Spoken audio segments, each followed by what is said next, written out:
චීනය සහ ඉන්දියාව අතර තමන්ගේ බල දේශපාලන ප්‍රතිරූපය වර්ධනය කිරීමේ ගැටුමක එක්තරා ආරම්භයක් විදිහට තමයි මම මේක දකින්නේ. දැන් මොකද්ද මේක විශේෂත්වය මේක මෙච්චර කතා බහට ලක් වෙන්න? මේ නෞකාව සතුව පවතින අධිතාක්ෂණික පහසුකම්. බොහෝ වෙලාවට මේ නෞකාවට අවශ්‍ය වෙනවා අපේ විදේශ අමාත්‍යාංශයේ අවසරය වගේම ආරක්ෂක අමාත්‍යාංශයේ අවසරය. මතවාදී මේ යුද්ධයක් ඇති වෙන්න තියෙන ප්‍රවණතාවය ඉතාමත් ඉහළයි.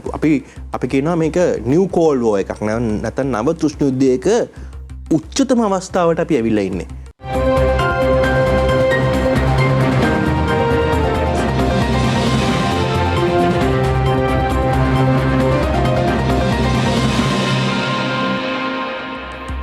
රට තියෙන්නේ දැවැන්ත ආර්ථික අර්බුදයක. මේ අර්බුදයත් එක්ක මෙරටේ ජනතාවගේ හෙට දවස තීරණය වෙන්න බලපාන ප්‍රධාන සාධකයක් තමයි ජාත්‍යන්තර සම්බන්ධතා. චීනය ඉන්දියාව කියන්නේ ලංකාවට බොහොම සමීප සම්බන්ධතා පවත්වන රටවල්. චීනයෙන් නෞකාවක් එනවා පසුගිය 14 වනදා ගවේෂණාත්මක නෞකාවක්. මේක ගැටලුවකට මුහුණ පානවා. රටේ මේ වෙනකොටත් ජාතික ආරක්ෂාව සම්බන්ධයෙන් බරපතල ගැටලුවක් බවට මේක පත් වෙලා. මේ ගැන කතා කරන්න සුදුසුම පුද්ගලයෙක් අපිත් එක්ක ඉන්නවා. ඒ තමයි කොළඹ විශ්වවිද්‍යාලයේ ජාත්‍යන්තර සබඳතා අංශයේ ජ්‍යෙෂ්ඨ කතිකාචාර්ය ඒ වගේම ආචාර්ය හසිත් කන්දඋඩහේවා මහතා. ආයුබෝවන් ඔබතුමාට. ආයුබෝවන් රත්නේරු. මොකද්ද මේ නැව? Juan bank 5 නෞකාව. මොකද්ද මේ නෞකාව? ඇත්තටම රත්නේරු මේ නෞකාව චීනයේ දත්තවලට අනුව චීනයේ නිෂ්පාදිත චන්ද්‍රිකා සෙවුම් චන්ද්‍රිකා වල මාර්ගයන් වල සෙවුම් තාක්ෂණය පිළිබඳව ගවේෂණය කරන නෞකාවක්. මීට අමතරව මේ නෞකාව අන්තර්මහාද්වීපික මිසයිලවල ගාන් මාර්ගය අධ්‍යයනය කිරීම සඳහාත් චීන දත්ත අනුව භාවිතා කරන ප්‍රධාන පරීක්ෂණ නැත්නම් ගවේෂණ නෞකාවක් වශයෙන් තමයි අපිට මේ යුවැන් 5 කියන නෞකාව සරලව හඳුන්වන්න පුළුවන්. එතකොට මේ නෞකාව පසුගිය මාසයේ තමන්ගේ ගවේෂණාත්මක කටයුතු ආරම්භ කරන්න ඉන්දියන් සාගරයට ගමන් අරඹලා තියෙනවා. මේ වෙනකොට මේ නෞකාව ඉන්දියන් සාගරය සහ පැසිෆික් සාගරයේ දින 28කට ආසන්න කාලයක් ගත කරලා ඔවුන් බලාපොරොත්තු වෙනවා ඔවුන්ගේ ප්‍රතිසැපයුම් ඉතාම ඉක්මනින් ලබාගෙන නැවතත් විශේෂයෙන්ම දකුණු දිග ඉන්දියානු සාගරය කලාපය තුළ තමන්ගේ පරීක්ෂණ කටයුතු සහ ගවේෂණ කටයුතු පුළුල්ව සිද්ධ කරන්න. දැන් හසිත් මහත්තයා දැන් නෞකාවක් රටකට එනම කියන එක හරි සාමාන්‍ය දෙයක්. නෞකාවක් සාමාන්‍යයෙන් රටකට එන්න අවසරයක් අරගෙන ඒක පිළිසි පිළිවෙලකට එන්න පුළුවන්. දැන් මේ නෞකාවටත් ලංකාවේ අවසරය හම්බෙලා තියෙනවා. දැන් මොකද්ද මේකේ විශේෂත්වය මේක මෙච්චර කතා බහට ලක් වෙන්න? ඇත්තටම රන්හිරු මේකේ විශේෂත්වය තමයි මේ නෞකාව සතුව පවතින අධිතාක්ෂණික පහසුකම්. පළවෙනි හේතුව. දෙවෙනි හේතුව මම දකින්නේ මේ නෞකාව මේ මොහොතේ විශේෂයෙන්ම ඉන්දියානු සාගර කලාපය තුළට ඇතුල්වීම අපේ අසල්වාසී රාජ්‍යයක් වන ඉන්දියාව තරමක් අවධානයට නැත්තම් ඔවුන් ඇලර්ට් කරලා තියෙනවා. ඒකට විශාල වශයෙන් විවිධ හේතු සාධක තියෙන්න පුළුවන්. විශේෂයෙන්ම අපි දකිනවා ඉන්දියාවේ ජාතික ආරක්ෂාව සහ ඉන්දියාව මේ වෙනකොට ගෝලීය වශයෙන් ඔවුන් වර්ධනය කරමින් පවතින ප්‍රතිරූපය වගේ සාධක.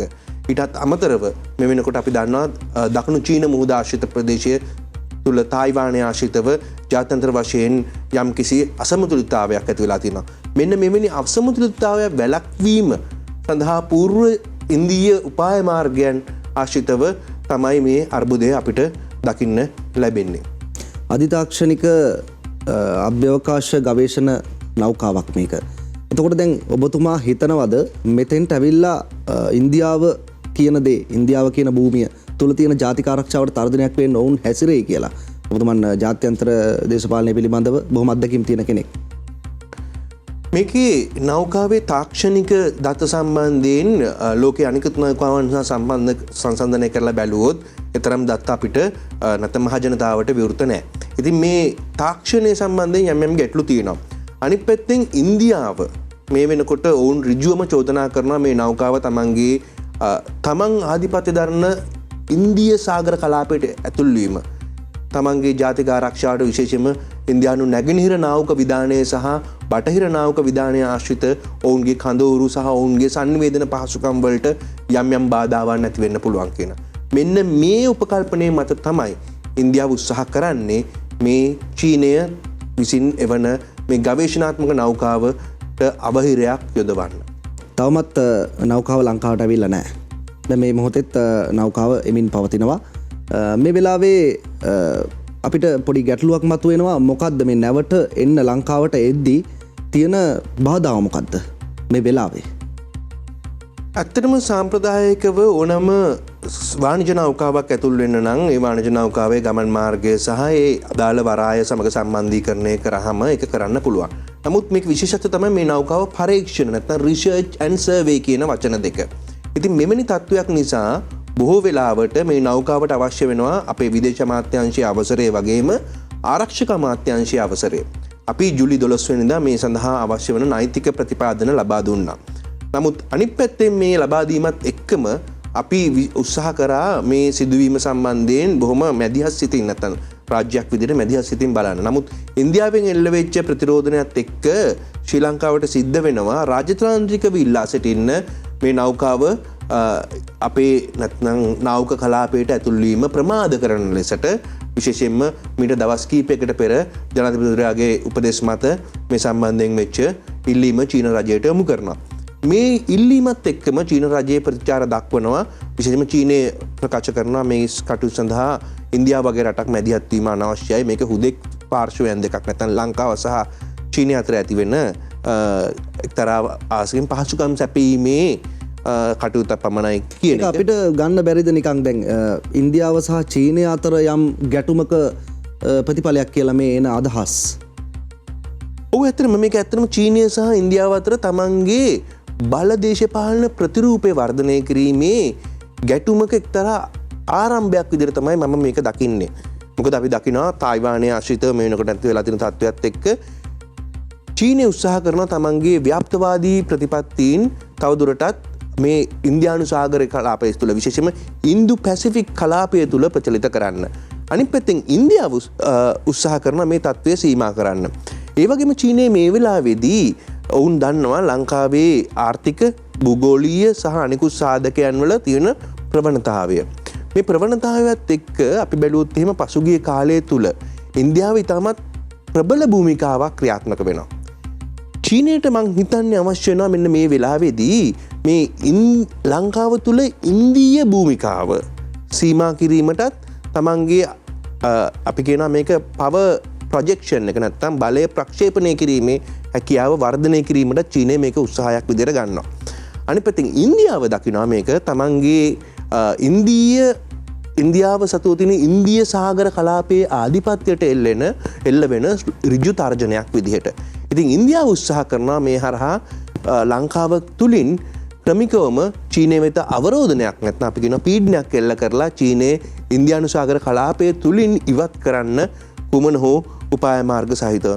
මෙන්න මේක නිසා තමයි අපි දකින්නේ මේක ගැටලුව ඇත්තටම ශ්‍රී ලංකාව චීනය අතර තියෙන ගැටලුවකට වඩා චීනය සහ ඉන්දියාව අතර තියෙන ගැටලුවක් විදියට. ඒ වුණාට මේක දැන් අවසානයේ ශ්‍රී ලංකාව මැදිහත් කරුවෙක් විදියට මැද මේකට හසු වෙලා තියෙනවා. මොකද්ද මේ වෙලාවේ අපි ගන්න ඕන පියවර? ඔබතුමා හිතන්නේ? මම සාමාන්‍යයෙන් දකින්නේ මේ ගැටලුව සම්බන්ධයෙන් ශ්‍රී ලංකාව බොහොම නිදහස්ව සහ විවෘත විදේශ ප්‍රතිපත්තියකින් සිතන්න ඕනේ. හැබැයි අපිට මේ සිතීමේ කාර්යය තුළදී අපිට සිතන්න වෙනවා ලංකාවේ කෙටි කාලීන අවශ්‍යතාවයන් ජාතික අභිලාෂයන් මොනවාද කියන එක. අපි දන්නා මෙන්න වෙනකොට අපිට විශාල වශයෙන් ආර්ථික අර්බුදයක් ඇති වෙලා තියෙනවා. මේ ආර්ථික අර්බුදය තුළදී දෛනික අවශ්‍යතාවයන් සහ හදිසි අවශ්‍යතාවයන් සඳහා පහසුකම් සපයන්නේ ඉන්දියාව. අනිත් පැත්තෙන් දීර්ඝකාලීන විසඳුමකට යන්න නම් අපි යන්න ඕනේ ජාත්‍යන්තර මූල්‍ය අරමුදලත් එක්ක. ජාත්‍යන්තර මූල්‍ය අරමුදලත් එක්ක සමග සන්දානගත වෙන්න නැත්නම් ඔවුන් සමග අපි කියනවා ස්ටාෆ් ලෙවල් ඇග්‍රීමන්ට් එකක් බොහොම සරල මට්ටමේ ගිවිසුමකට එන්න නම් අපිට අවශ්‍ය වෙනවා මේ ලංකාව විසින් ණය ලබාගෙන තියෙන රටවල් වලින් ණය ප්‍රතිව්‍යුහගතකරණය කිරීම සඳහා කැමැත්තක්. මෙන්න මෙතනින් තමයි චීන සාධකයේ වැදගත් වෙන්නේ. මොකද චීනය ලංකාවේ දල ජාතික ණයෙන් 8%කට ආසන්න ප්‍රමාණයක් හිමිකම් කියනවා. විශාල ප්‍රමාණයක් මේක සාමාන්‍ය. ඉතින් මේ ප්‍රමාණය කළමනාකරණය කර ගැනීමේ දීර්ඝකාලීන අවශ්‍යතාවය ලංකාවට රාජ්‍යයක් වශයෙන් මතුවලා තිනවා. ඉතින් මම දකින්නේ ලංකාව මේ දෙකම ඉෂ්ට කරගනිමින් ඉදිරියට යන මැදමාවතක් යොමු වෙන්න ඕනේ. තමත් ෂණිකව සහ ඉතාමත් කඩිනම්ව මේ පාර්ශයන් දෙකේම හිත රිදවන්නේ නැතුව. ආචාර්යතුමනි මේ වෙනකොට නැව චීනයෙන් මෙහෙට ඇවිල්ලා තියෙන්නේ. දැන් මග ඉන්නේ. දැන් අපිට බැරිද මේ නැව හරබලා වෙනත් රටකට යවන්න? මෙතන ඇත්තටම පොඩි ප්‍රායෝගික ගැටලු කීපයක් තියෙනවා. අපි දන්නවා අපි පහුගිය මීට දවස් 3-4කට පෙර නිල වශයෙන් අපි දැනුම් දුන්නා මේ නැවේ ගමනාන්තය ප්‍රමාද කරන්න කියලා, නැත්නම් හම්බන්තොට වරායට පැමිණීම ප්‍රමාද කරන්න කියලා. නමුත් ඒ වෙනකොටත් නැව ඉන්දියානු සාගර කලාපයට ඇතුල් වෙලා ඉවරයි. මේ ඉන්දියානු සාගර කලාපයට ඇතුල් වුණාට පස්සේ මේ නැවේ භෞතික සාධක විශේෂයෙන්ම මීටර් 220ක් දිගයි මේ නැව. මේ නැව ඩොක් කරන්න නැත්නම් අපි කියන පහසුකම් සැපීම සඳහා ළඟම වරායකට ගෙනියන්න පුළුවන් තියෙන වරායම ඉතාමත් සීමිතයි. අපිට ඉන්දියාවේ වරායන් වල සම්බන්ධයෙන් මේ වෙනකොට චීනයට රඳා පවතින හැකියාවක් නැහැ. එහෙම වුණාම චීනයට තියෙන එකම විසඳුම තමයි හම්බන්තොට සහ කොළඹ වරාය. ත්‍රිකුණාමල වරාය සම්බන්ධයෙන් පහසුකම් සම්බන්ධයෙන් යම් ගැටලු තියෙනවා. නමුත් මීටර් 220ක නෞකාවක් ඇතුල් කරගැනීමේ පහසුකම් තියෙන්නේ ලංකාවේ වරායවල් දෙක. සමහරු කියන්න පුළුවන් මේක ගව්ද වරායට නැත්නම් පාකිස්තානයට යන්න පුළුවන් කියලා. නමුත් ගැටලුව තමයි මේ පාකිස්තානයේ තියෙන ගව්ද වරායේ ගැටිය මීටර් 200යි. එතකොට මේ නෞකාවට අවශ්‍ය ප්‍රවේශය ලබා ගන්න බෑ. යම් තාක්ෂණික ගැටලු තියෙනවා. අනිත් පැත්තෙන් ඊළඟට මේ නෞකාවේ විශේෂ ලක්ෂණයන් වලට සමාන වෙන පහසුකම් සපයන්න පුළුවන් ආසන්නම නාමික වරාය තමයි ජිබූටි. ඉතින් ජිබූටි වරාය මේ වෙනකොට දවස් 12ක් හෝ 14ක කාලයක පමණ දුරින් තමයි තියෙන්නේ සාමාන්‍ය තත්ත්වයන් යටතේ. ඉතින් ඔවුන්ගේ පවත්නා වූ සැපයුම් සමග අපි ජිබූටි වලට මේ නෞකාව නැවත හරවා යාමක් සිද්ධ කරොත් ඒක එක්තරා විදිහකට විශාල වශයෙන් රාජතාන්ත්‍රික ප්‍රශ්නයක් ඇති වෙන්න පුළුවන්. ඒ වගේම මානුෂවාදී පැත්තෙනුත් ගැටලුවක් ඇති වෙන්න පුළුවන්. විශේෂයෙන්ම ලංකාව බැඳිලා ඉන්න ජාත්‍යන්තර සාගර ප්‍රඥාප්තිය උල්ලංඝනය කිරීමක් බවට පත් වෙන්න තත්ත්වයක් ඇති වෙන්නත් පුළුවන්. මට දැන් ඔබතුමන් කියපු කාරණයක් එක්ක මම ඊළඟ ප්‍රශ්නෙට යමු වෙන්නේ. දැන් මේ හම්බන්තොට වරායටම ඇයි මේ නෞකාව එන්නේ? කොළඹ වරායට එන්න පුළුවන්නේ? මම මෙතනදී මගේ පෞද්ගලික දැක්ම තමයි මේ හම්බන්තොට වරායට එන්නේ එක්තරා ආකාරයකින් ඉන්දියාව සමනය කරන්න අපිට බොහොම පහසු සාධකයක්. මොකද මේ වරාය කොළඹ වරායට එනවා කිව්වනම් ඉන්දියාව ඉතාමත් දැඩි කැළඹීමකට ලක් වෙන්න පුළුවන්. බොහෝ විට ඉන්දියානු නාවික බලඇණියන් ලංකාවේ මුහුදු සීමාවට ආසන්නයට ඔවුන් දියත් කරන්න හැකියාවක් තිබ්බා. ඒකට හේතුව තමයි මේ කොළඹ වරාය කියලා කියන්නේ මේ වෙනකොට ඉන්දියාවේ ප්‍රතිඅපනයන් වලින් 70%ක් පමණ ධාරිතාවක් අසරෝන වාණිජ්‍ය වරායක්. මෙවැනි වාණිජ්‍ය වරායක නැත්නම් කේන්ද්‍රීය වශයෙන් ඉන්දියාවට වැදගත් වෙන වාණිජ්‍ය වරායකට චීන නෞකාවක් ඇතුළු වීම මම හිතන්නේ චීනේ ඉන්දියාව දරාගනී කියලා. ඒක ඔවුන්ගේ පැත්තෙන් ඔවුන්ගේ ආරක්ෂක සහ ආර්ථික අභිලාෂයන් වල තර්ජනයක්. ඉතින් දෙවෙනි ඔප්ෂන් එක තමයි අපිට තියෙන්නේ හම්බන්තොට වරාය. හම්බන්තොට වරාය මේ වෙනකොට කළමනාකරණය කරන්නේ චීන ප්‍රධාන සමාගමක් විසින්. ඒ හින්දා තමයි මම හිතන්නේ ඔවුන් හිතන්නේ නැත්තේ මේ හම්බන්තොට වරාය දෙසට යාත්‍රා කිරීම ඉතාමත් යෝග්‍යදායී සහ පහසුකම් ලබා ගැනීමේදී ඔවුන්ට අවශ්‍ය තාක්ෂණය මේ වෙනකොට හම්බන්තොට වරාය තුළ චීන තාක්ෂණය දකින්න ලැබෙනවා. අන්න ඒක තමයි මටත් ඔතන ගැටලුව මත උනේ. ඒ කියන්නේ හම්බන්තොට වරාය මේ චීනයේ පහසුකම් යටතේ දැන් මේ මොහොතේ ක්‍රියාත්මක වෙන්නේ. එතකොට මේගොල්ලෝ මේ තමන්ගේ අයිතිය කියන්නද මෙහෙම එන්නේ කියලා කාරණේකුත් තව කෙනෙක්ට කියන්න පුළුවන්. එහෙම නේද ආචාර්යතුමා? ඔව් එක්තරා ආකාරයකින් චීනය උත්සාහ කරනවා වෙන්න පුළුවන්. මේක හුදෙක් උපකල්පනයක් පමණයි. උත්සාහ කරනවා වෙන්න පුළුවන් යම්කිසි විදියකට හම්බන්තොට වරාය නැත්තම් මේ අපි කියනවා BRI කියන ප්‍රොජෙක්ට් එක යටතේ තියෙන නැත්තම් Belt and Road Initiative එක යටතේ තියෙන ප්‍රධාන මර්මස්ථානයක් බවට ලෝකයට ප්‍රකාශ කරන්න මේ උත්සාහය දරනවා වෙන්න පුළුවන් කියන එක මට කියන්න පුළුවන්. ඉන්දියාව වගේ රටක් සාමාන්‍යයෙන් තමන්ගේ ජාතික ආරක්ෂාව පිළිබඳව හොඳින් හිතනවා. එතකොට දැන් චීනය වගේ රටක් මේ පුංචි සීමාවකට ඇවිල්ලා තමන්ගේ රටේ ඉඳලා තාම අසල මේ සීමාවට ඇවිල්ලා ඔවුන් උපකල්පනය කරනවා ඇත්තේ කුමක් කියලා හිතනවද ආචාර්යතුමා? ඔබතුමාගේ දැනුම එක්ක මේ ඉන්දියාවේ තියෙන අභ්‍යවකාශ දැන් මේ අභ්‍යවකාශ ගවේෂණ මේ යාත්‍රාවක් මේක. එතකොට ඔවුන් කුමන දේවල් උපකල්පනය කරනවා ඇද්ද මේ සම්බන්ධයෙන්? බොහෝ වෙලාවට චීනය මේ වෙනකොට උපකල්පනය කරනවා ඇති මේ එක නෞකාවක් පැමිණීම තුළින් අපි කියන මේකට එක ගලෙන් කුරුල්ල දෙන්නෙක් මේවා කරගන්න. එකක් තමයි තමන්ගේ හම්බන්තොට වරාය ආශ්‍රිතව තමන්ට තියෙන හැකියාව ප්‍රදර්ශනය කිරීම මම කලින් කිව්වා වගේ. දෙවෙනි එක තමයි චීනය උත්සාහ කරනවා ඇති මම උපකල්පනය කරනවා මේ ඉන්දියානු සාගර කලාපයේ විශේෂයෙන්ම ඉන්දු පැසිෆික් කලාපය තුල චීනයට ප්‍රවේශයන් ලබාගත හැකි සහ ප්‍රවේශයන් ගත හැකි කියන අද ලබා ගන්න පුළුවන් අපිට අවශ්‍ය දේ කරන්න පුළුවන් කියන එක ප්‍රදර්ශනය කිරීමේ අවස්ථාවක් වෙන්න පුළුවන්. තව ටිකක් මට ඒක පැහැදිලි කරගන්න ඕනේ. ඒ කියන්නේ චීනයට ඇයි අවශ්‍ය ඉන්දියානු සාගර කලාපය? හරියට පැහැදිලි කරොත්. ඔව් අපි මෙතනදී කතා කරන්න ඕනේ ඉන්දු පැසිෆික් කියන සංකල්පය නැත්නම් ඉන්දු පැසිෆික් කියන සංකල්පය. මේක ඇත්තටම එන්නේ ඇමරිකාව, ඉන්දියාව ප්‍රමුඛ, ජපානයේ ප්‍රමුඛ රාජ්‍යයන් විසින් මේ සාගර කලාපයන් දෙකක් එකතු කරලා පුළුල් භූගෝලීය කලාපයක් නිර්මාණය කිරීම.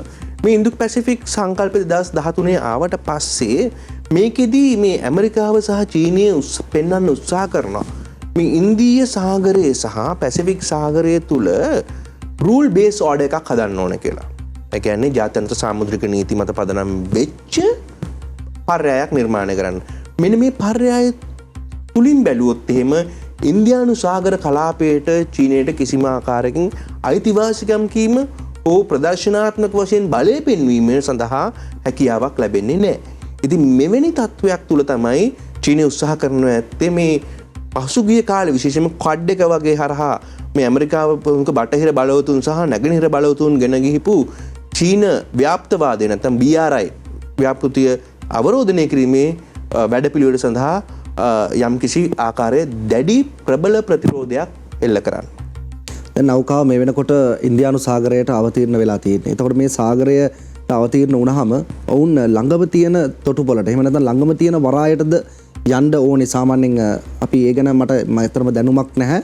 අපිට දැනගන්න අවශ්‍යයි අනන්‍ය ආර්ථික කලාපයට අවතීර්ණ වුණාට පස්සේ ඒ නැව මේ වරායට පැමිණිය යුතුමද? ඒකේ තාක්ෂණික වශයෙන් ගැටලු කිහිපයක් තියෙනවා. එකක් තමයි සාමාන්‍ය මේක පරීක්ෂණ නෞකාවක මම කලින් කිව්වා වගේ මේකට අවසරය අවශ්‍ය වෙනවා විදේශ කටයුතු සහ ආරක්ෂක අංශයන් වල. මේක මේ වෙනකොටත් බංග්ලාදේශයේ විසින් ඔවුන් මේ නෞකාව අපි කියන බර්ත් කරනවා කියන නැත්නම් ලබා ගැනීම සම්බන්ධයෙන් යම්කිසි ආකාරයක රාජතාන්ත්‍රික වශයෙන් තරම් නිද්‍රාශීලී ප්‍රතිපත්තියක් තමයි ඔවුන් අනුගමනය කරන්නේ. අනිත් පැත්තෙන් හම්බන්තොට වරාය කියන සාධකයත් එක්ක චීනයට ඉතාමත් ලේසියෙන් තමන්ට අවශ්‍ය පහසුකම් තමන්ගේ තාක්ෂණයට ලබා ගන්න පුළුවන්. ඉතින් මෙන්න මේ තත්වය සහ නෞකාවේ තාක්ෂණික තත්ත්වයත් එක්ක බලුවාම හොඳම සහ සුදුසුම වරාය විදියට ඕන් දකින්න ඇත්තේ හම්බන්තොට වරාය. මම කලින් කිව්වා වගේම එක ගරින් කුරුල්ලෝ කීප දෙනෙක් මේ නෞකාව හරහා ඔවුන්ට අත්පත් කරගන්න පුළුවන්. තමන්ගේ බලය වර්ධනය කරන්න පුළුවන්. ඉතින් ඔවුන් ආසන්නම තොටුපළ වෙන ඔවුන්ට වඩාත් පහසු තොටුපළ වෙන හම්බන්තොට වරාය තෝරාගත්ත වෙන්න පුළුවන්. ඉතිහාසය ගත්තාම මෙහෙම දේවල් තව ඒ කියන්නේ සිදු වෙලා නැද්ද මේ සාමාන්‍ය දේශපාලන භූමිකාව තුල රටවල් අතර මේ වගේ දේවල් සිදු වෙලා නැද්ද ඔබතුමන්ගේ? ඇත්තටම හොඳ ප්‍රශ්නයක්. මෙවැනි සිදුවීමක් මීට කලිනුත් ලංකාවේ සිද්ධ වුණා. ඒක තමයි 2014 සැප්තැම්බර් 16 වෙනිදා චීන ජනාධිපතිතුමාගේ සංචාරයට සමගාමීව කොළඹ වරායට පළවෙනි වතාවට චීන න්‍යෂ්ටික සබ්මැරීනයක් පහසුකම් ලබා ගැනීම නැත්නම් ප්‍රතිපහසුකම් ලබා ගැනීම සඳහා රිෆියුලින් ලබා ගැනීම සඳහා පැමිණීමක් සිදු වුණා. මේ පැමිණීමත් එක්කම ඉන්දියාව විශාල වශයෙන් තමන්ගේ ප්‍රතිරෝධය දක්වලා ඒක රාජතාන්ත්‍රික වශයෙන් වගේම අපේ ආර්ථිකමය අංශයන් වලට දැඩි ප්‍රතිරෝධයක් දක්වන ක්‍රියාවලියක් දක්වා මේක වර්ධනය වුණා. මේක ලංකාවේ තිබිච්ච මෑත කාලීන උදාහරණයක්. හැබැයි ලෝකයේ අනිකුත් රටවල් වල බැලුවොත් එහෙම අපි දන්නවා විශේෂයෙන්ම පාකිස්තානය බංග්ලාදේශය වගේ රටවල් විවිධ අවස්ථාවල විවිධ නෞකාවන් ප්‍රතික්ෂේප කිරීම ඔවුන්ගේ ජාතික ආරක්ෂාව සහ ජාතික අභිලාෂය මත පදනම් වෙලා සිද්ධ කරලා තියෙනවා. හැබැයි එවැනි තත්ත්වයන් වලින් රාජතාන්ත්‍රික මට්ටමේ බිඳවැටීමක් දකින්නට ඇතිවීම බලක්වන්න බැහැ. චීන නැව ජාතික ආරක්ෂාව සහ භූදේශපාලනය අද අපේ සංවාදය ඩොක්ටර් 24 කෙටි විරාමයක් සඳහා යොමු වෙනවා.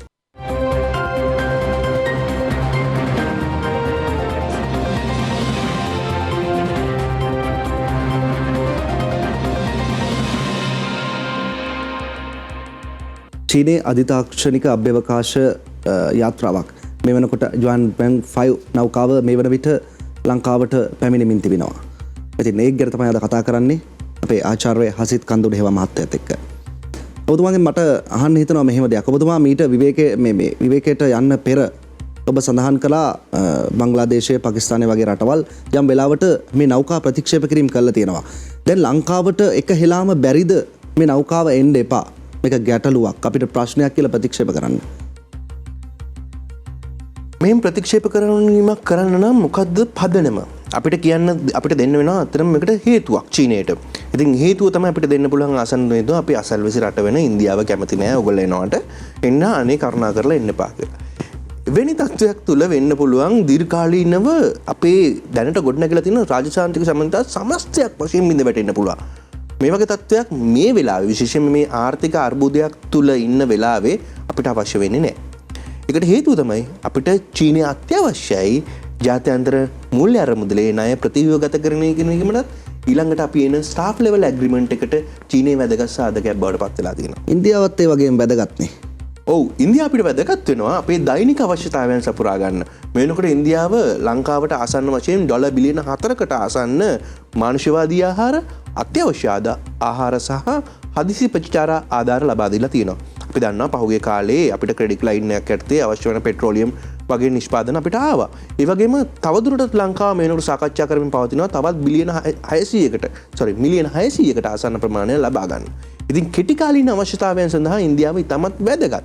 ඒ වගේම ඉන්දියාව තමයි ලංකාවේ ආර්ථික අර්බුදයට අවස්ථාවේදී පළමු ප්‍රතිචාර දක්වන්නා බවට පත් වුණා. ඒ කියන්නේ අපි කියනවා මේකට ෆස්ට් රෙස්පොන්ඩන්ට් කියලා. ඉතින් මෙවැනි තත්ත්වයක් තුල අපිට ඉන්දියාව අතාරින්නත් බෑ. මොකද කෙටි කාලීනව ඉන්දියාව අවශ්‍ය වගේම දිගු කාලීනව අපි කලාපය තුළ ගනුදෙනු කරද්දී විශේෂයෙන්ම අසල්වාසිය සමග ඉඳද්දී අපි අසල්වාසිය හොඳින් තියාගන්න වෙනවා. ඒ හින්දා ඉන්දියාවත් අපිට අත්‍යවශ්‍ය වෙන සාධකයක් බවට පත් වෙලා තියෙනවා. ඉතින් මේකෙන් වෙලා තින්නේ පාර්ශව දෙකම අපිට මේ ආර්ථික අර්බුදයත් එක්ක අත්‍යවශ්‍ය පාර්ශවයන් දෙකක් පාර්ශව දෙකම තරහ කරගන්න බෑ. දෙකේම ඉල්ලීම් ඉෂ්ට කරන්නත් බෑ. එතකොට ඔබතුමා කියන්නේ දැන් මේ නෞකාව ලංකාවට දැන් එනවා සහ අවසරයක් හම්බුණා මේ රටේ විදේශ අමාත්‍යාංශයෙන් ඒ වගේම ආරක්ෂක කටයුතු ඒ පිළිබඳව හොයා බලලා මේකට අවසරයක් දුන්නා. එතකොට මේ අවසරය දීම වැරදිද රජයක්? මම ඒ අවසර දීම වැරදි කියලා හිතන්නේ නැහැ. මොකද ශ්‍රී ලංකාව අපි දන්නවා 1972 අත්සන් කරපු අන්ක්ලෝස් නැත්නම් ජාත්‍යන්තර සාගර නීති ප්‍රඥාප්තියට බැඳිලා ඉන්න රටක් ගිවිසුම් ගත සංවිධානයක්. මේ ජාත්‍යන්තර සාගර නීතිය අනුව ලංකාව බැඳිලා ඉන්නවා යම්කිසි නෞකාවක් සඳහා යුදමය නොවන නෞකාවක් සඳහා අවශ්‍ය පහසුකම් සැපයීමට. එක පැත්තකින් අපේ ජාත්‍යන්තර කීර්තිය වර්ධනය වෙන්න වගේම අනිත් පැත්තෙන් අපිට යම් තාක් විදිහකට විදේශ විනිමය ගලා එන මාර්ගයක්.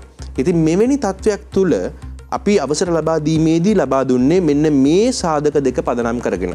මොකද අපේ ජාතික ආරක්ෂාවට මේ නෞකා පැමිණීම තුළින් ප්‍රදර්ශන ඍජු බලපෑමක් තිබුණේ නැහැ. ඒ හින්දා අපි මේ වෙලාවේ අවසරය ලබා දුන්නා. නමුත් පසු කාලීනව ඇතිවෙච්ච දේශපාලන තරංගයේ ප්‍රතිඵලයක් විදිහට අපිට සිද්ධ වෙනවා මේ තීරණේ යම් වෙනස්කම් සිද්ධ කරන්න. චීන විමුක්ති හමුදාවට අයත් නෞකාවක් මේක. එතකොට දැන් මේක රටක් හැටියට මේ තීරණය ගනිද්දී මේ රටේ පාලකීන්ට ඒ වෙලාවේ ඇත්තටම යුතුයකමක් තිබුණ නැද්ද මේ ගැන හොයලා බලලා මේක මෙහෙම ගැටලුවක් බවට පත් වෙයි අපිට ඉන්දියාවෙන් මේ වගේ බලපෑමක් එයි කියන දේ හිතන්න අවස්ථාවක් තියෙන්නේ නැතුව ඇද්ද ඔබතුමා හිතන්නේ? සාමාන්‍යයෙන් නිරු ලංකා විදේශ ප්‍රතිපත්ති තීරණ ගැනීමේදී කාලීනව විවිධ අවස්ථාවල විවිධ ප්‍රවේශයන් අරගෙන තියෙනවා. අපි දැකලා තියෙනවා බොහෝ මෑත කාලීනව බැලුවොත් එහෙම අපි ඉන්දියාව ප්‍රමුඛ කරගත් විදේශ ප්‍රතිපත්තියක් තමයි ගන්නෙ.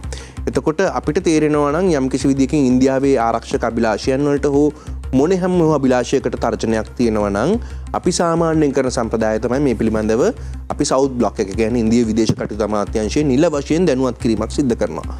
නමුත් මම දන්නේ නැහැ මේ ක්‍රියාවලිය තුලදී අපි මුලින්ම ඉන්දියා දැනුවත් කිරීමක් සිද්ධ වුණාද කියන එක. මොකද පහුගිය කාලේ ජාත්‍යන්තර මාධ්‍ය දිහා බැලුවාම ජාත්‍යන්තර මාධ්‍ය වාර්තා කරා මෙවැනි නෞකාවක් ලංකාවට එනවායි කියලා. නමුත් අපේ පැත්තෙන් නැත්නම් ලංකාව පැත්තෙන් මේක ප්‍රතික්ෂේප කිරීමක් වුණා බොහොම මෑත කාලීන වෙනකම්. ඉතින් එවැනි තත්ත්වයකුත් මම හිතන්නේ එක්තරා විදිහකට අවිශ්වාසමය තත්ත්වයක් ගොඩනගෙන්න හේතුණා වෙන්න පුළුවන්. ඒක අවිශ්වාසයද නිසියාකාරව මේ කළමනාකරණය නොකිරීමද ඔබතුමා හිතන්නේ? සාමාන්‍යයෙන් මම හිතන්නේ අපි පැත්තෙන් මේ වෙලාවේ අපි හිතන්නේ නැතුව ඇති මේ ගැටලුව සම්බන්ධව ඉන්දියාව දැඩි ප්‍රතිරෝධයක් දක්වයි කියලා. හැබැයි ප්‍රතිරෝධය දක්වන්න මේ සිදුවීමත් එක්කම කලාපෙන් පිටත ඇතිවෙච්ච විශේෂයෙන්ම තායිවාන සිදුවීම ඊට පස්සේ යුක්‍රේන අර්බුදය මේ හැම දෙයක්ම සම්බන්ධ වෙනවා.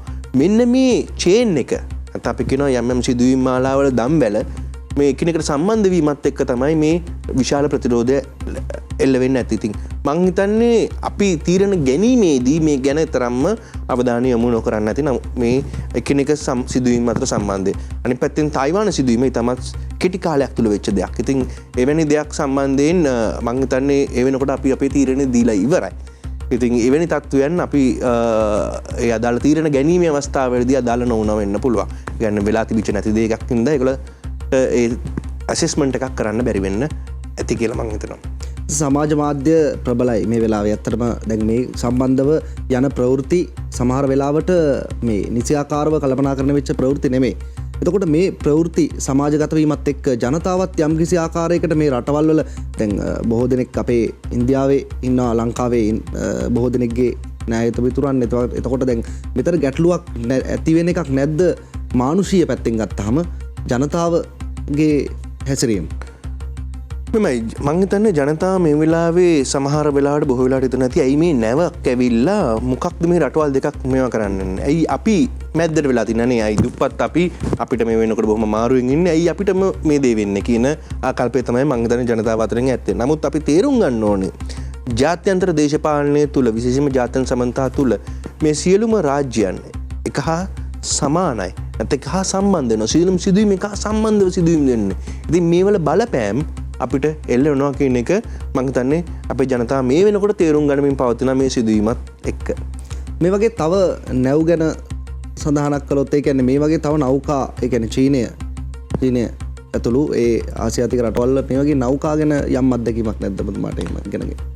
ඔව් ඇත්තටම කියපු කාරණේ මතක් කරපු එක හොඳයි. මොකද මේ සිදුවීම ආශ්‍රිතවම අපිට තව සිදුවීමක් සිද්ධ වුණා. ඒක තමයි නැත්තම් පිට දවස් දෙකකට පමණ පෙර චීනයේ නිෂ්පාදිත පාකිස්තාන නෞකා හමුදාවට අයත් තයිමූර් නෞකාව කොළඹ වරායට පැමිණීමට නියමිත වෙලා තියෙනවා අද දවසේ.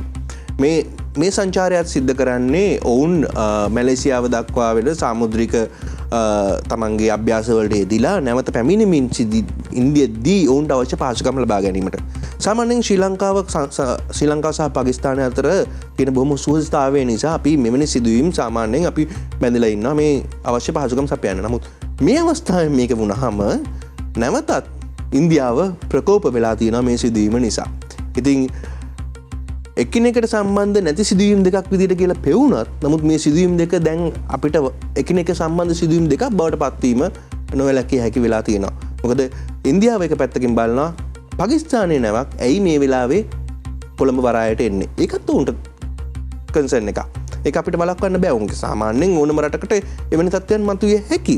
ඉතින් ඒකේ ඒ පැත්තෙන් ඔවුන් ඒ ගැන හිතන වෙන්න පුළුවන්.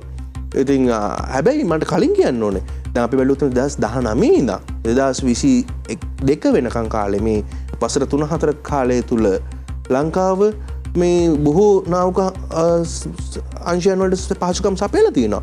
අපි බැලුවොත් එහෙම අපේ ඉන්දියාවට සපයලා තියෙනවා. ප්‍රංශය, ඇමරිකාව, ඊට පස්සේ ජපානය මේ හැම රටකම පහසුකම් සපයනවා. අපි යුද්ධාභ්‍යාස කරනවා. අපි කියනවා මේ sea exercises කියලා මේ අපිත් කරනවා. මේවා සාමාන්‍ය දේවල්. පුහුණු වීම, යුද අභ්‍යාසයන් සාමාන්‍ය දේවල්. නමුත් මේ බල දේශපාලනයේ ඇතිවෙච්ච ක්ෂණික උත්තේජනයන් නිසා මේක බොහොම ප්‍රබලව මතුවලා තියෙනවා කියන එක තමයි මගේ පෞද්ගලික අදහස. 115 මේ නෞකාව ඉන්දියන් සාගරය ඔස්සේ මෙහෙම ඒ ගමනාන්තයට යද්දී මේ හම්බන්තොට වරායේ දින 5ක 6ක පමණ කාලයක් රැඳී ඉන්න තීරණය කළා තියෙනවා.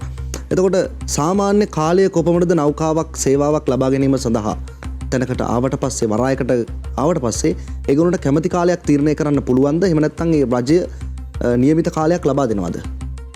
බොහෝ වෙලාවට සිද්ධ වෙන්නේ අදාළ නෞකාව එවන පාර්ශ්ව විසින් Tamanට පහසුකම් ලබා ගැනීමට යන කාලය ගණනය කරලා සහ අතිරික්ත කාලය යම් මොකද සාගර තත්ත්වයන් මේ වගේ දේවල් කැල්කියුලේට් කරලා තමයි ඔවුන් ඒ අදාළ කාලය ප්‍රකාශ කරන්නේ. එතනදී ලංකාව පැත්තේ මම නම් හිතන්නේ නැහැ යම්කිසි සීමාවන් දානවා කියලා. මොකද පුළුවන් තරම් ඕනම නෞකාවක් බලන්නේ තමන්ගේ පරීක්ෂණ ක්‍රියාවලිය ඉක්මනට ඉවර කරන්න. මොකද සාමාන්‍ය නැවක් දවසකට මුහුදකට වැඩිපුර තියනවා කියන්නේ ඒක තමත් විශාල කොස්ට් එකක්. ඊට පස්සේ ඒ නැවට අවශ්‍ය පහසුකම්, ඒ නැවට අවශ්‍ය අනිකුත් දේවල් හැමදේම තියෙනවා. ඉතින් පුළුවන් තරම් ඕනම රටක් උත්සාහ කරන තමන්ගේ පහසුකම් ලබා ගත්තට පස්සේ තමන්ගේ අවශ්‍ය අදාළ රාජකාරිය ආවරණය කරන්න යන්න. ගැටලුවක් මතුවෙනවා. දැන් නෞකාවක් සේවා සහ භාණ්ඩ ඒ සපයා ගැනීම සඳහා වරායකට ළඟා වීමට හැකියාවක් නොලැබුණොත්, ඒ කියන්නේ අපි හදිස්සියේවත් රට මේ මොහොතේ කිව්වොත් එපා කියන කාරණය, එතකොට ඒ නෞකාවට එහෙම රැඳී ඉන්න හැකියාවක් තියෙනවද? බලෙන් එන්න පුළුවන්ද? මං වචනෙන් නිවැරදිව අහුවා. මෙහෙමයි. දැනට ඊයේ දවස වෙනකොට මේ නෞකාව ආසන්න ලංකාවට ආසන්න සීමාවට ඇවිල්ලා තිනවා. විශේෂයෙන්ම නාවක සැතපුම් 600කට ආසන්න සීමාවට ඇවිල්ලා තියෙනවා. ඉතින් මේකෙන් ඔවුන් පෙන්නනවා ඔවුන් තවමත් අපි ප්‍රමාද කරන්න කිව්වොත් ඔවුන් තවමත් පෙන්නනවා අපි ලංකාවට පහසුකම් ලබා ගැනීම සඳහා බලාපොරොත්තුවෙන් ඉන්නවා කියන එක. අනිත් පැත්තෙන් අපි හිතන්න ඕනේ මේ ගැටලුවත් එක්ක බලතරංගයට වඩා දැන් මේ වෙනකොට නිර්මාණය වන නවතම තත්ත්වය තමයි මානුෂවාදී තත්ත්වයන්. මොකද දින 28ක් ඉන්දියානු සාගරය තුල හිටියට පස්සේ ඔවුන්ගේ සැපයුම් ඊටම සීමිත තත්ත්වයන් වලට පැවති සීමා වෙලා තියෙනවා. විශේෂයෙන්ම ආහාර, විශේෂයෙන්ම ජලය වගේ අත්‍යවශ්‍ය දේවල්, ඉන්ධන. ඉතින් එවැනි තත්ත්වයක් තුල චීනය බලාපොරොත්තු නැති තමන්ගේ ළඟම තියෙන හාබයකට ඇවිල්ලා යන්න. හැබැයි ඔවුන්ට සාමාන්‍ය තත්ත්වයන් යටතේ මං කියන්නේ සාමාන්‍ය තත්ත්වයන් යටතේ අපේ හම්බන්තොට හබ මාස්ටර් කියලා එක්කෙනෙක් ඉන්නවා. එයාගේ අවසරය නැතුව නෞකාව අපගේ නෞකසතපුම් 200 ඉඳන් නෞකසතපුම් 12 කලාපයන් වලට එන්න බෑ. හෝ වරායට ඇතුල් වෙන්න බෑ. ඉතින් සාමාන්‍ය තත්ත්වයන් යටතේ. නමුත් යම් කිසි ආකාරයෙන් ආපදාමය තත්ත්වයන්, විශේෂයෙන්ම මානුෂවාදී ආහාර ජලය වගේ තත්ත්වයන් මතුනොත් ඔවුන්ට හැකියාවක් තියෙනවා මේඩේ කෝල් එකක්. ඒ කියන්නේ අපි කියනවා ආපදා තත්ත්වයක් අපිට තියෙනවා අපිට ප්‍රවේශය දෙන්න කියලා. එතකොට ජාත්‍යන්තර සාගරික නීති රීති හරහා අපි බැඳිලා ඉන්නවා මේ චීනය නෞකාවට පහසුකම් සපයන්න. එවැනි අවස්ථාවක ප්‍රතික්ෂේප කිරීමේ අයිතියක් ජාත්‍යන්තර නීති යටතේ අපිට නැහැ. ඉන්දියාවද වටින්නේ වැඩිපුරම ලංකාවට චීනයද? ඒක එක්තරා විදිහකට උත්තර දෙන්න අමාරු ප්‍රශ්නයක්. මම මගේ උත්තර දෙන්නම් විදි දෙකකින්. මම සාධාරණීකරණය කරන්නම් ඇයි මගේ උත්තර කියලා. කෙටිකාලීනව නැත්නම් මේ මොහොතේ පවතිනා වූ ආර්ථික අර්බුදයත් එක්ක අපි බැලුවොත් අපිට අවශ්‍ය වෙනවා ඉන්දියාවේ සහයෝගය ඉතාමත් ඉක්මනින්. අපිට හැමුණා අපි ඒකට කෘතඥ වෙනවා සහ අපි ඉදිරියටත් බලාපොරොත්තු වෙනවා ඉන්දියාවේ සහයෝගය ඉතාමත් කඩිනමින් ලබා ගන්න. මේක අපි කියනවා ෆස්ට් රෙස්පොන්ඩර් ගේ සිම්පති එක නැත්නම් අනුකම්පාව හෝ ඔවුන්ගේ අනුග්‍රහය අපි දිගටම බලාපොරොත්තු වෙනවා. ඉතින් ඒ අතින් බැලුවොත් එහෙම අපිට යෝග්‍ය වෙන්නේ ඉන්දියාව පාර්ශවය ගන්න එක. හැබැයි අනිත් පැත්තෙන් IMF එක ගැන හිතුවම දීර්ඝකාලීනව බැලුවොත් අපිට චීනයේ පාර්ශවය ගන්න වෙනවා. මොකද ණය ප්‍රතිව්‍යුහගතකරණය කිරීමකින් තොරව අපිට ඉදිරියට යන්න බෑ. මම හිතන්නේ මේ අවස්ථාවේ ලංකාව සිද්ධ කරන්න ඕනේ මේ දෙකම සන්තෘප්තිමත් කරන්න පුළුවන් ප්‍රවේශයක් ගන්න එක. උදාහරණයක් වශයෙන් අපිට පුළුවන් මේ රටවල් තුනේම ප්‍රධාන නාවක සහ අනිකුත් විද්‍යුතුන් ගෙනලා ඩිස්කෂන් අපි කියනවා මේක ටේබල් එකක් ෆෝම් කරනවා කියලා. ඒ ෆෝම් කරලා ඒ හරහා ඉන්දියාවේ අවශ්‍යතාවයන් වලට අනුගත වෙලා සහ චීනීය අවශ්‍යතාවයන් වලට අනුගත වෙන මැද මාවතකට ඇවිල්ලා ඒ හරහා ක්‍රියාත්මක කිරීම එක විසඳුමක්. ඒ හරහා අපිට පුළුවන් දෙපාර්ශ්වයම සතුටු කරන්න. නැත්නම් අපි කියනවා ඊගෝ එක හර්ට් වෙන්නේ නැති වෙන්න දෙගොල්ලොන්ගෙම කරන්න පුළුවන්. අනිත් පැත්තෙන් අපිට පුළුවන් මේ සඳහා ඉන්දියාවේ සහයෝගයේ සහිතව බොහොම පාරදෘශ්‍ය ක්‍රියාවලියක් හරහා චීන නෞකාව හම්බන්තොට වරායට ඩොක් කරලා ඒකට අවශ්‍ය පහසුකම් සපයලා ඉතාමත් ඉක්මනින් මේ නෞකාව ජාත්‍යන්තර මුහුදු තීරය වෙත නැවත රැගෙන යන්න. මේ දෙකම තියෙනවා. ඉතින් මේ අනුව ලංකාව ඉන්නේ හරි අපි කියනවා උබතෝ කෝටිකේක. මොකක්ද කරන්න කියලා හිතා ගන්න බැරුව. ලංකාව කියන රට හරි පුංචි. නමුත් අපිට තියෙන වපසරිය, අපිට තියෙන පරිසරය සහ අපිට තියෙන සම්පත් බොහොමයි. එතකොට දැන් මේ චීනය යම් ආකාරයකට මේ ක්‍රියාවන් හරහා ලංකාවට බලපෑමක් එල්ල කරන්නද උත්සාහ ගන්නේ? එහෙම නැත්නම් ඉන්දියාව කරන්නේ ඒ වැඩේද? මොකද්ද මේ කරන්නේ? ඒ අයට ලංකාව ඕන ඇයි? හොඳ ප්‍රශ්නයක්. අතරම මම මේකට උත්තර දෙන්නම් ඉන්දියාවේ පැත්තෙන් මුලින්ම. අපි දන්නවා ඉන්දියාව කියලා කියන්නේ දකුණු ආසියානු කලාපීය බලවතා. ඒ වගේම මේ වෙනකොට ජාත්‍යන්තර වශයෙන් මේ අපි හඳුන්වන්නේ මේ ආසියාවේ ශතවර්ෂය කියලා. දැන් වෙනකොට ආසියාවේ රටවල් තමයි නැගීන රාජ්‍යයන් බවට පත් වෙලා තියෙන්නේ. ඉතින් ඉන්දියාවත් උත්සාහ කරනවා මේ ආසියාව තුල සුපිරි බලවතෙකුගේ තත්ත්වය ලබා ගන්න. මේ සුපිරි බලවතෙකුගේ තත්ත්වය ලබා ගන්න නම් වැදගත් වෙන ප්‍රධානතම සාධකයක් තමයි තමන් ඉන්න කලාපය තුල තමන්ගේ ආධිපත්‍ය සහ තමන්ගේ ආරක්ෂක සහ අපි කියන මේක සිකියුරිටි ඔබිට් එක නැත්නම් ආරක්ෂක පරිචය පවත්වා ගැනීමට හැකියාව. ඉතින් ඉන්දියාව උත්සාහ කරනවා මේ ලංකාව අයිති වෙන ආරක්ෂක පරිචය තුළ තමන්ට තමන්ගේ ආධිපත්‍ය තහවුරු කළ හැකි ක්‍රියාකාරකම් වල යෙදිලා ඒක ජාත්‍යන්තරය තුළ ස්ථාපිත කරන්න. එහර ඔවුන්ට අපි කියනවා කලාපීය හෙජමොනික බලයක් බවට පත්වෙන හැකියාවක් ලැබෙනවා. අනිත් පැත්තෙන් චීනය උත්සාහ කරනවා මේ චීනය වෙනකොට ඉතාමත් ප්‍රබල රටක් ආර්ථික වශයෙන් දෙවෙනි වෙන්නේ ඇමරිකාවට විතරයි. ඒ වගේම චීනයේ තියෙනවා බෙල්ට් ඇන්ඩ් රෝඩ් පොලිසි එක.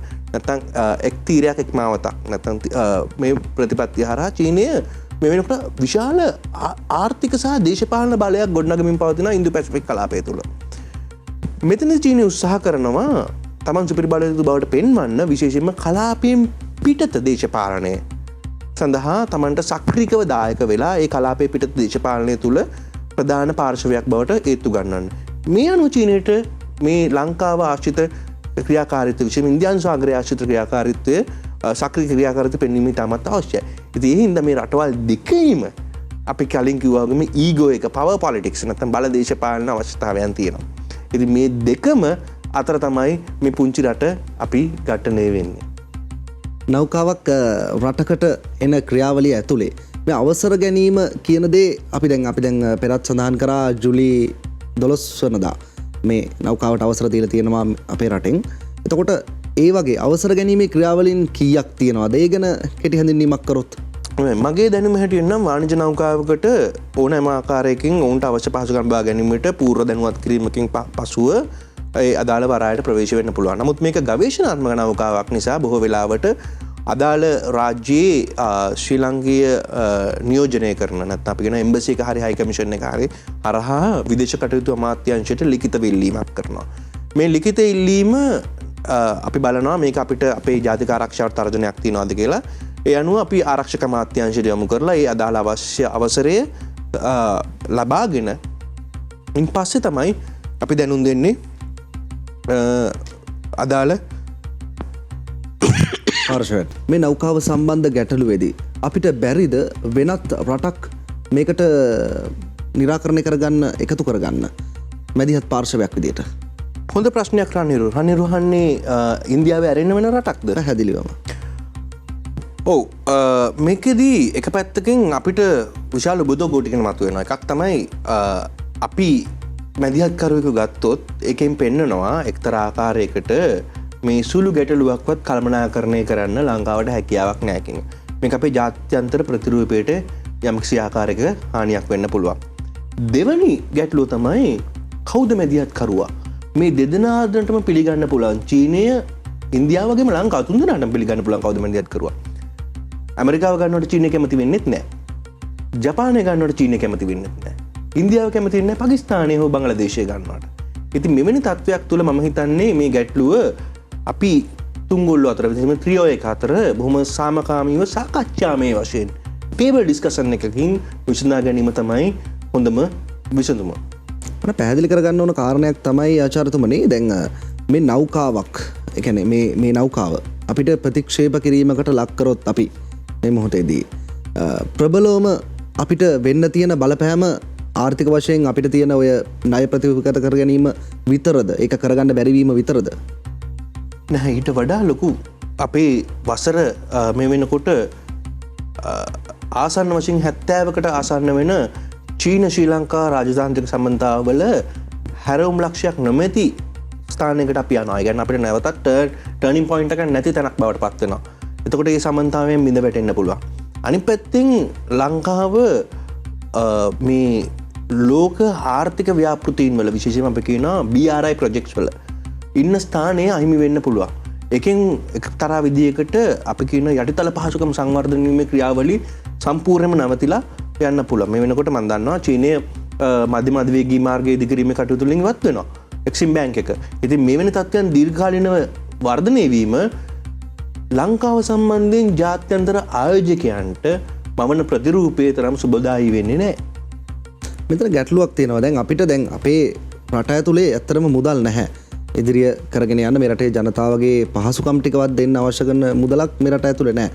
ඒකට වැඩිපුරම සහයෝගයක් හැටියට අපි දකින්නේ ඉන්දියාව, චීනය වගේ රටවල්.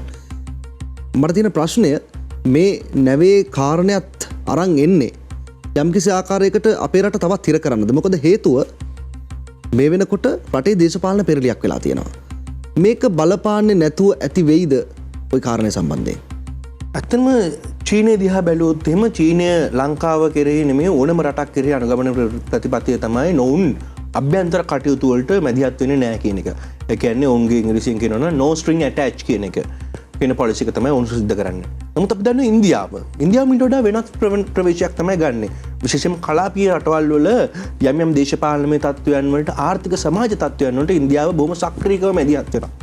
ඒක ඉන්දියාව කලාපය තුල ප්‍රමුඛතාවය අත්පත් කරගන්න සිද්ධ කරන ක්‍රියාවලියක්.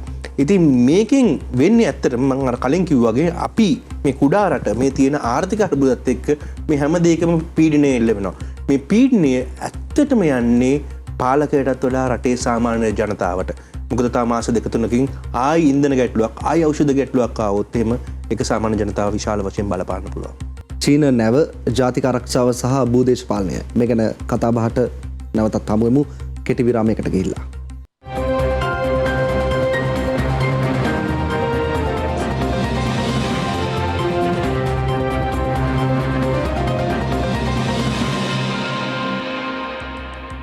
ජුවන් වැන් 5 චීන නෞකාව ලංකාවේ මුහුදු සීමාවට පැමිණෙමින් තිබෙන්නේ. මේක රටේ ජාතික ආරක්ෂාවට කොහොම බලපායිද? ඒ වගේම රටේ ඉදිරි අනාගතයට කෙසේ බලපායිද? ඒ ගැන තමයි Talk 24 මේ හමුව. ඔබතුමාගෙන් මට මීළඟට යොමු කරන්න තියෙන ප්‍රශ්නය තායිවානය සහ චීනය අතර ඒ තියෙන ගැටුම නිතරම ඔබතුමා මතක් කරා මේ ස්ථානයේදී. මට පැහැදිලි කරන්න ඇයි ඒකයි මේ කාරණය දෙක සමපාත වෙන්නේ කොහොමද? අතම හොඳ ප්‍රශ්නයක් කරන්නේරු. අපි මේ සිදුවීම් දෙක සාමාන්‍ය පුද්ගලෙක් විදිහට බැලුවොත් අපි දකින්නේ හුදෙක් වෙන වෙන වෙච්ච සිදුවීම් දෙකක් බොහොම සරල සමන්තාවයක් තියෙන්න පුළුවන් කියලා. නමුත් අපි බොහොම විවෘතව බොහොම ගැඹුරින් මේ සිදුවීම සියා බැලුවොත් මේ සිදුවීම් දෙක බොහොම සමාන සිදුවීම් දෙකක්. එකිනෙකට සම්බන්ධයි. බැලුවොත් එහෙම තායිවාන ගැටලුවේදී විශේෂයෙන්ම ඇමරික එක්සත් ජනපදයේ කතානායකවරිය තායිවානය නැත්නම් චීනයේ ආරක්ෂක පරිචය තුළ ඇත් වෙන චීනය විසින් ඔවුන්ගේ රටක් වශයෙන් පිළිගන්න කලාපයකට ආවා. මේකදී චීනය තමන්ගේ කලාපීය බලවත්භාවය ප්‍රදර්ශනය කිරීමක් සිද්ධ කරා විශේෂයෙන්ම යුද්ධාභ්‍යාස වලින්. මේ යුද්ධාභ්‍යාස කියන්නේ සජීවී යුද්ධාභ්‍යාස. අපි කියන ලයිව් බුලට්ස් ලහ ලයිව් වෙපන්ස් යූස් කරගෙන කරපු යුද්ධාභ්‍යාසයක්. මේකදී ඇත්තටම චීනය තායිවාන ගුවන් කලාපයේ සහ සාගර කලාපයේ උල්ලංඝනය කරලා තමන්ගේ යුද්ධ නැව්වේ ප්‍රදේශයට යවලා අත්හදබැලීම් සහ මිසයිල විදීම් කීපයක් සිද්ධ කරා. මේ ඇතැම් මිසයිල ජපාන මුහුදු තීරය දක්වා ආසන්න කලාපයට වැටුණා. මේක එක්තරා විදියකට අපි කියනවා මේ යුක්‍රේනයේ ඇතිවෙච්ච මේ නව තුෂ්ණ යුද්ධයක් වගේ ආරම්භයක් ඇති වෙන්න තත්ත්වයක් තමයි මේ කලාපය තුල පහුගිය සතියේ අපි දැක්කේ. ඉතින් මේකෙදි චීනය උත්සාහ කරේ මේ කලාපයට පිටතින් ආපු බලවතා ආවහම ඒ බලවතාගේ පැමිණීම සඳහා කලාපීය බලවතා වශයෙන් ප්‍රතිරෝධය දැක්වීම. නැත්නම් අපි කියනවා මේකට බිග් බොස් නැත්නම් මම තමයි බොස් මේ කලාපේ නැත්නම් ලොකු සහෝදරයා නැත්නම් මගේ බලය තමයි මේ කලාපය තුල ප්‍රධානතම වෙන්නේ අනිකුත් රටවල් සහිතව කියන එක ප්‍රදර්ශනය කිරීම. ඉතින් මේ තත්ත්වයම තමයි අපි අද මේ යුවන් වැන් 5 කියන නෞකාව හරහා දකින්නේ.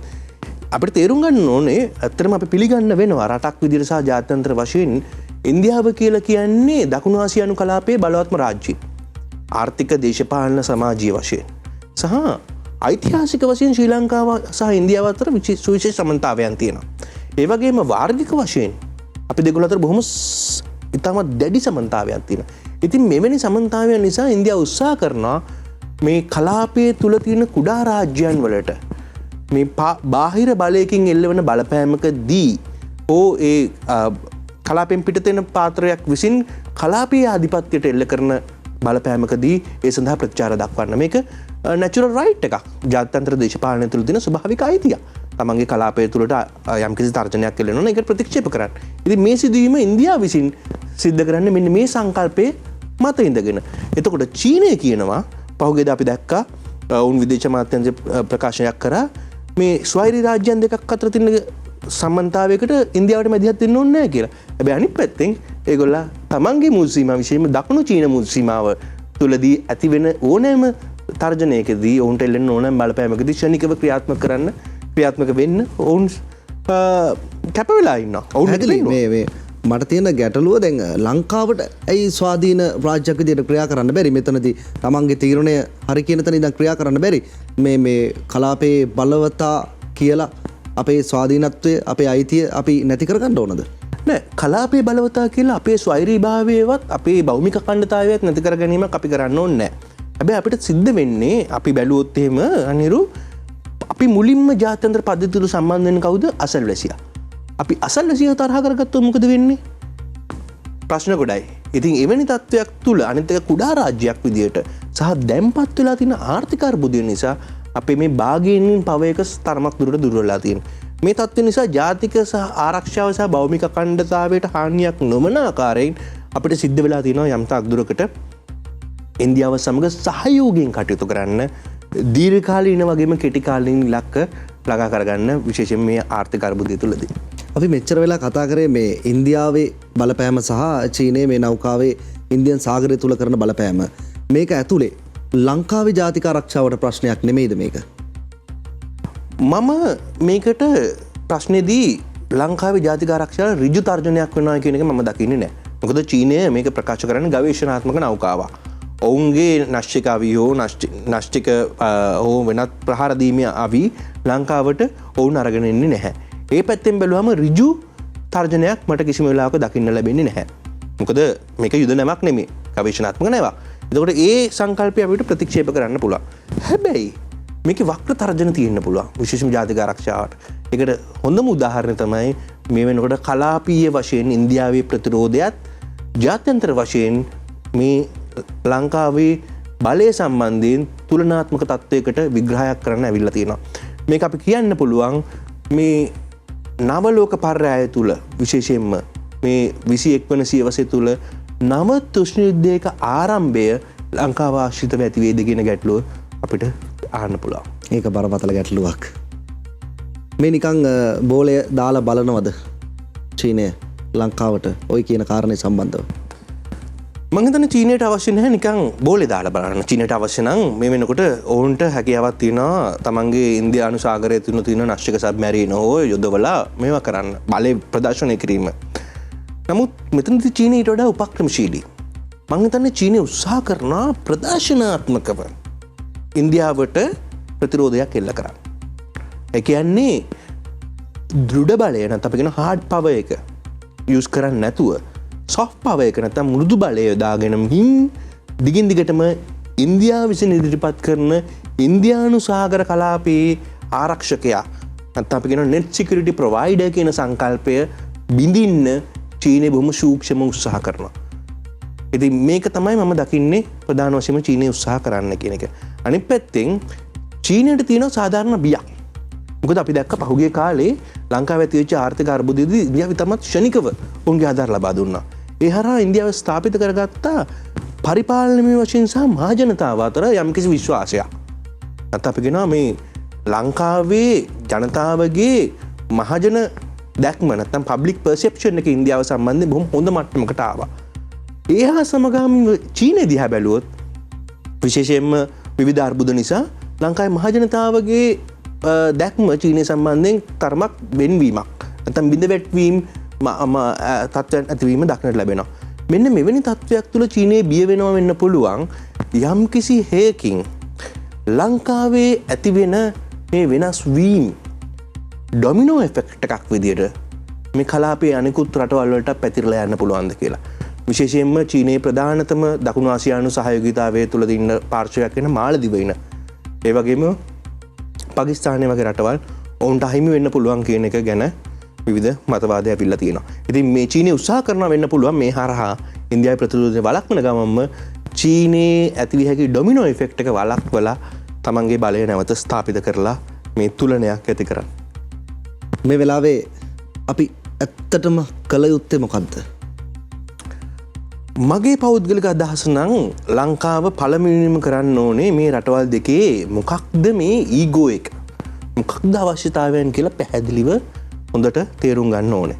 ඒකට සාකච්ඡාවක්. සාකච්ඡාමය වශයෙන් සහ ඇගීමක් ඇසෙස්මන්ට් එකක් කරන්න ඕනේ. ඒ ඇසෙස්මන්ට් එකෙන් පස්සේ අපි උත්සාහ කරන්න ඕනේ මම හිතන විදිහට අපි ඉස්සෙල්ලම අපේ අසල්වැසියා පොඩ්ඩක් තෘප්තිමත් කරන්න ඕනේ. මේ අසල්වැසියා තෘප්තිමත් කරද්දී දුර ඉන්න අසල්වැසියා පොඩ්ඩක් තරහ වෙන්න පුළුවන්. නමුත් අසල්වැසියව තෘප්තිමත් කරලා අසල්වැසියාගේ ඊගෝ එක පොඩි ගානකට පොඩ්ඩක් ෂේප් කරගත්තට පස්සේ මම හිතන්නේ අපිට හැකියාවක් තියෙනවා දුර ඉන්න අසල්වැසියවගේ ඉල්ලීම් ගැන බලන්න. ඒ හරහා අපිට හැකියාවක් තියෙන මේ ගැටලුව බොහොම රාජතාන්ත්‍රිකව සුමටව විසඳා ගැනීමේ ප්‍රවේශයක් අපිට තියෙනවා. ඒක නෑ කියන්නේ මම. ඒ නමුත් මුල් අවස්ථාවල් වලදී යම් ගැටලු වෙන්න පුළුවන්. මේක බොහොම ස්මූත්ව ගියොත් අපිට මේ ගැටලුව බොහොම ඉක්මනට निराකරණය කරගන්න පුළුවන්. දෙගොල්ලොන්ගෙම යම් තාක් දුරකට ඉල්ලීම් අපි ලබා දෙන්න ඕන. දේශපාලන කරලියේ ලොකු පෙරලියක් වෙලා තියෙනවා ලංකාවේ.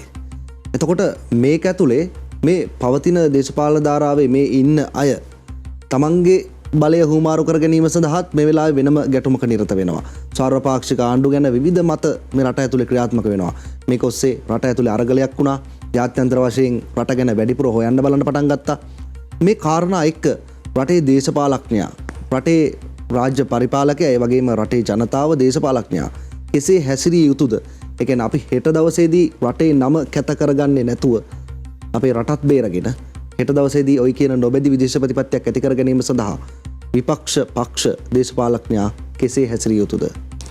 මම හිතන්නේ විශේෂම විදේශ ප්‍රතිපත්ති තීරණ ගැනීමේ නැත්නම් තීරණ ගැනීමේ ක්‍රියාවලිය තුළ අපි විනිවිද භාවයක් අපි කියන ට්‍රාන්ස්පරන්සි එකක් යුතුව කටයුතු කළ යුතුයි. මෙතනදී අපි අපේ විදේශ ප්‍රතිපත්තියේ ප්‍රධාන ලක්ෂණයක් වෙන ඉන්දියාව ෆස්ට් නැත්නම් ඉන්දියාව ප්‍රමුඛ කරගත්, ඉන්දියාව කේන්ද්‍ර කරගත් විදේශ ප්‍රතිපත්තියක් අනුගමනය කළ යුතුයි කියන එක තමයි මම දකින්නේ. අනිත් පැත්තෙන් රනිල් කිව්වා වගේම නොමැදි ප්‍රතිපත්තිය ගැන. අපි මේ නොමැදි ප්‍රතිපත්තිය තරම් ප්‍රායෝගික තත්වයක් නෙමෙයි දැනට තියෙන තත්වයන් අනුව.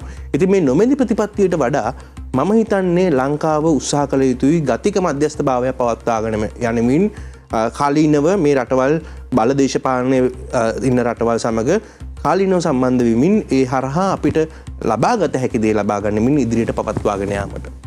දැන් මේකත් එක්ක ජාත්‍යන්තර දේශපාලනය ඇතුලේ තවත් යුද්ධයක් ඇති වෙන්න පුළුවන් වාතාවරණයක්ද තියෙන්නේ? අතම නහනිරු මෙතනදී යුද්ධයක් කියන එකේදී මම අදහස් කරනවා බොහොම මිලිටරි මෂින් නැතුව මතවාදී මේ යුද්ධයක් ඇති වෙන්න තියෙන ප්‍රවණතාවය ඉතාමත් ඉහළයි. අපි කියනවා මේක නිව් කෝල්ඩ් වෝ එකක් නැත්නම් නව තෘෂ්ණ යුද්ධයක උච්චතම අවස්ථාවට අපි ඇවිල්ලා ඉන්නේ. මේ සිදුවීම අපිට සමාන කරන්න පුළුවන් 1962 කියුබානු මිසයිල් අර්බුදය හා සමගාමීව. නැත්නම් තම ෂණිකවම වෙනස් විය හැකි ජාත්‍යන්තර පරිසරයකට නැත්නම් ජාත්‍යන්තර පාරිසරික කලාපයකට සහ කාලයකට අපි මතුවෙමින් පවතිනවා. මේ හින්දා ඉදිරියේදී අපිට දකින්න ලැබෙන්න පුළුවන් මතවාදී වශයෙන් සිද්ධ වෙන විශාල බල පෙරලියක් නැත්නම් භූදේශපාලනික පෙරලියක් අපිට ඉදිරියේ කාලය තුල නිරන්තර වශයෙන්ම මේ කලාපය තුල ඒ කියන්නේ චීනය මූලික කරගත්ත චීන සහ ඉන්දියාව දෙපැත්තෙන් මුල් කරගත් ක්‍රියාවලියක් ඇති වෙන්න පුළුවන්. විශේෂයෙන්ම අපිට කියන්න පුළුවන් ඉන්දියාව සහ ඇමරිකාව ජපානය වගේ රටවල් මේ ඉන්දු පැසිෆික් කලාපය තුල තමන්ගේ බලය ව්‍යාප්ත කරලා රූල් බේස් ඕඩර් එකක් ඇති කරන්න උත්සාහ කරන්න පුළුවන්. එතනදී ඔවුන් වක්‍ර ප්‍රකාශ කරනවා චීනයට මේ කලාපය තුල ක්‍රියාත්මක වීම සඳහා ප්‍රතිරෝධයක් එල්ල කරනවා.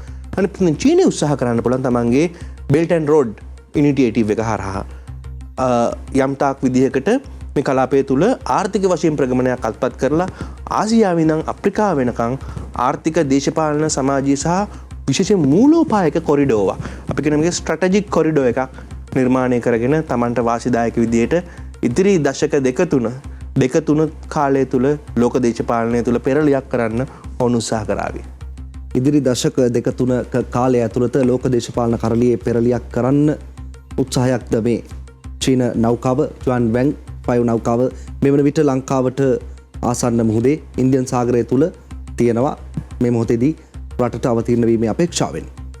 ඉතින් ඒ ගැන ඇතිවෙච්ච දේශපාලනික පසුබිමත් එක්ක භූදේශපාලනය ඒ වගේම ජාතික ආරක්ෂාව මේ ගැන අපි මේ කාලින සංවාදය අරගෙන ගියේ කොළඹ විශ්වවිද්‍යාලයේ ජාත්‍යන්තර සබඳතා අධ්‍යනාංශයේ ආචාර්ය ජ්‍යෙෂ්ඨ කතිකාචාර්ය අසිත් කන්දෝඩ හේවා මහත්මයාත් එක්ක ස්තුතියි ඔබතුමාට අපිත් එක්ක සම්බන්ධ වීම ගැන. ස්තුතියි රණු. තවත් මෙවැනිම කාලීන සංවාදයක් එක්ක අපි එකතු වෙමු ටොක් 24 වැඩසටහනත් සමගින්. ස්තුතියි.